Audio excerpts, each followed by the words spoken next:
You made reference in a recent article to the failure on the part of some to appreciate the principles of sovereignty and freedom of choice that African nations must consider in this regard.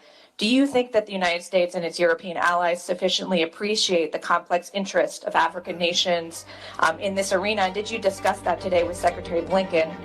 And then Secretary Blinken, for you, one thing we noticed during Foreign Minister Lavrov's recent African visit was his promotion of Russia's model of arms sales with few strings attached, and the fact that Russia typically refrains from criticizing African nations on human rights. I know you've talked about an affirmative American vision for the continent, but how do you see that competing with the appeal that the easy access to arms or state-backed roads from China might have to some leaders in Africa?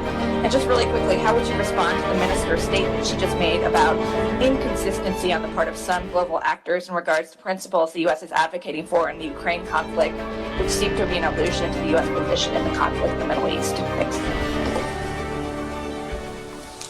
Well, let me start this time. I'm glad that Secretary Blinken has confirmed that America is not asking us to choose. I don't recall any attempt by the United States to do that. But in terms of our interaction with some of our partners in Europe and elsewhere, there has been a sense of a patronizing bullying, toward you choose this or else.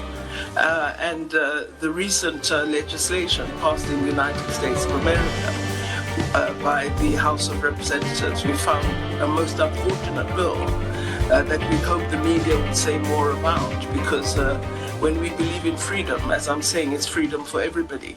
You can't say because Africa is doing this, you will then be punished by the United States. So that's been a disappointing passage of legislation by one house, and we hope the other house will not agree to such offensive legislation.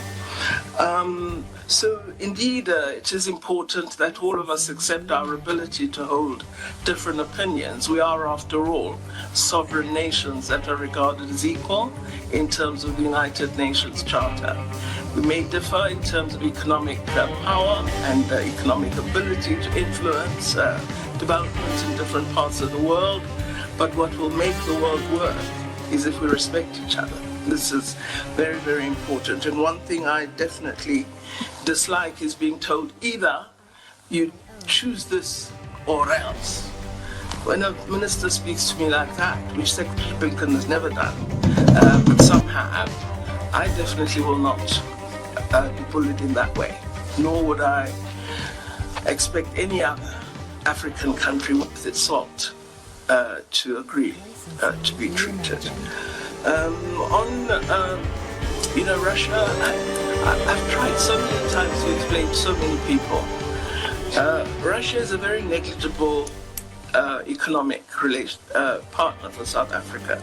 Our trade with Russia is less than $4 billion annually, compared to the $20 billion that I referred to earlier with respect to the United States. So this fear that we exist under some push is, I think, a totally really unfounded belief in the relationship that we have with either country. And we've been quite clear in saying we really advocate for peace because we knew what would happen.